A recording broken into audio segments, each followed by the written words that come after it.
Joined us. He's the list manager at Collingwood. He's had a hectic couple of weeks. Ned, we really appreciate you having a chat. We know you've been really busy, been doing lots of deals. Can you tell us straight off the bat how the list got in this position where you had to offload 3 important players for your team?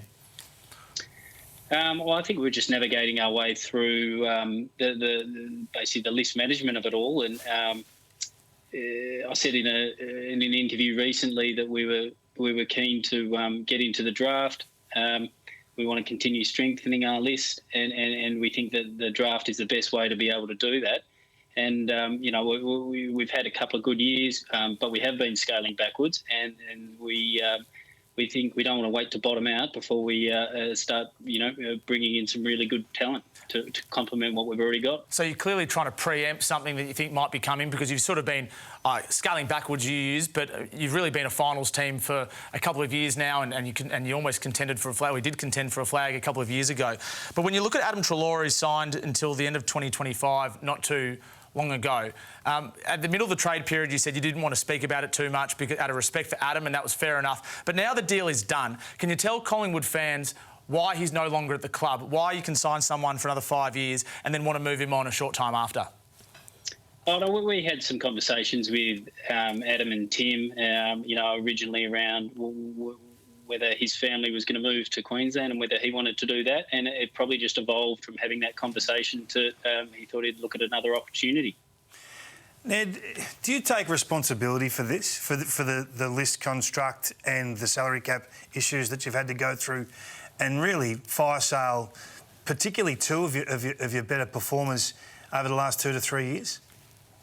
Yeah, no, I don't think it's a fire sale at all. I think we just wanted to replenish the list, and to be able to get into the first round, you've got to be able to give something up. In a Tommy Phillips sense, we spoke to Tommy and his management around the role he wanted to play. He would prefer to play on a wing, so we were more than happy to facilitate something like that, so he can play the role he wants to play. With Daicos stepping up this year to produce the football he did, and the fact that we get Sidebottom back, who missed the second half of this year, we think we've probably got those roles covered. What does scaling backwards mean? Oh, sorry, not scaling backwards. We finished second, we finished fourth, we finished sixth. We want our trajectory to be heading back up the ladder. So this is not the start of a rebuild? No, it's just adding better talent, or we're continuing to add talent to our list. When you say adding better talent, you're coming in at picks 14 and 16. You really haven't got a lot back in return for these guys that have been wonderful performers for your football club. How are we at this position? Oh, we think a couple of first-round picks is actually pretty handy to get it back into the draft in that sense, and we've got a little bit of collateral to get back into the draft potentially if we want to. We've got another future second round. We've got a future first that we could potentially play with. So as we head into the draft, and even on draft night, if we feel like we want to get back in, we should be able to. Ned, if this was part of the planning, and it sounds like this little replenish was something you'd been planning, we just had Jaidyn Stephenson on before, and he didn't hear about this until a couple of days out from the trade period starting. He didn't know in his exit meetings. How was it left so late for Jaidyn Stephenson to find out that he was suggested to start looking for another home? Well, just continual conversations throughout, beyond the exit interview process, with Jaidyn, with his management, and it just got to the point where Jaidyn was keen to play for North Melbourne. We've never seen a situation like this, Ned. I'm really struggling to get my head around the logic behind this. A club clearing $2 million in a salary dump sense at the expense of some wonderful young talent that you're now going to try and find back in the draft. You're going to try and find the next wildcard talent like Jaidyn Stephenson, having had him at your football club for only 3 seasons and purging him at 21 years of age. I'm struggling to get my head around this, that this is a part of any plan. At the end of this process, do you expect that the Collingwood Football Club will hold you responsible for this and look at your employment?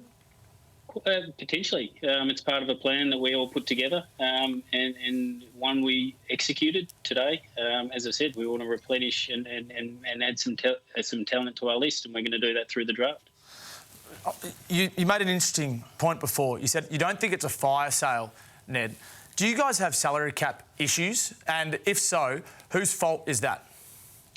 I think it's a bit of a beat up, the salary cap issues. I think it's topical and people like to talk about it. And you know, we didn't do much media throughout this trade period, and that's a lot to do with the agreement we put in place. And I think due to that, the speculation just kept rising. But no, we don't think it's as bad as people have put out there. But as we said, the best way for us to bring in top-end, you know, elite talent is through the draft. But Ned, you're going to be paying for some of this talent to play for other football clubs. Oh, we're not going to go into the specifics of any players' But we know that. We know you will be funding some of the Treloar package at the Western Bulldogs. We don't have to go into the specific numbers, but it does get to a point now where the salary cap's forcing you to subsidise other clubs. Yeah, we're not going to talk about players' contracts. All right, can I ask you this, Ned? If you're a Collingwood footballer right now, can you give them any confidence at all that you're not going to trade them out on a whim, even if they're contracted for 4, 5, 6 more years? I don't think anyone gets traded out on a whim, Tom. OK, can you give them confidence that you're not going to trade them out after much thought, like Adam Treloar with 5 years remaining or Jaden Stevenson with a couple of years remaining? Well, we won't be trading anyone out until next year's trade period, and we'll look at each case on its merits. All right, so the Adam Treloar case itself is an intriguing one, given his family situation. If his fiancée was in Victoria next year, would you have wanted to trade him out? That was the catalyst for the discussion. We wouldn't have had that discussion if it wouldn't have evolved from that. I wouldn't have thought, no. Ned, what does Nathan Buckley say about the planning and the executing of what you've done the last couple of days? We're all working in it together, so he's across it. Interesting. It's very interesting, Ned, and it's interesting for a number of reasons because we haven't seen it before at an AFL level, a club moving so quickly, I guess, to move on players who are highly rated around the competition. If I can just talk to you for a second as well about Mason Cox and any other players that have been floated this trade period. What position, or let's talk about Mason Cox specifically, what role does he have in the team going forward, given that I guess he was floated as a potential trade bait over the last 12 months? No, I'm not sure he was floated as trade bait. He had some interest from other clubs, and he decided to work with us on a contract extension. What was your goal this trade period, and did you get to where you wanted to get to a couple of weeks ago when you sat down with Bucks and Jeff Walsh and whoever else at the football club, Mark Anderson, to put together your objectives? Yeah, we got another pick into the first round, and we've got an ability to get back in if there's players available that we'd like to get. So you feel like your list has improved? Oh, we think it can. Yeah, once this is obviously the first part, and we've got the draft coming up. Yeah, the draft is big. Are you planning to trade any of those picks until the draft, in the time between now and the draft, I'm sorry? We're open to it, but we're not. You know, we'll see what's potentially on offer. See if we move back in. If not, we're happy to hold through to next year as well. And just a last one from me. Do you understand the frustration, and there clearly is frustration from Collingwood fans around this strategy? Potentially. I mean, we look at it and we think it's, you know, there's time for some of these young guys we've already got on our list to get their opportunity. Braden Sire, the Brown boys, Dake stepping up. We're actually quite excited, but the opportunity for them is now. So the plan you speak about, Ned, what's the tenure of this plan? Is it you don't want to call it a rebuild? I put that to you earlier. What is this phase that you're going through now? Is this you finished obviously 6th at the end of this season? It was a difficult season.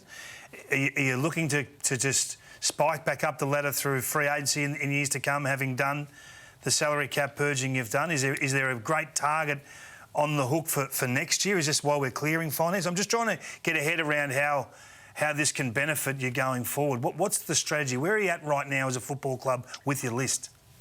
We're just always continually looking at ways to strengthen our lists and get better. And when we can go to the draft and we think we can be able to do that and strengthen us up, allow us to look at a different range of options that can make us better and put us back into contention. All right, Ned, we really appreciate your time. We do, because we know you're so busy. You've had a huge couple of weeks, potentially bigger than any other list manager, and we wish you all the best for next season, and we look forward to chatting with you on Fox Footy anytime you want to come and have a chat.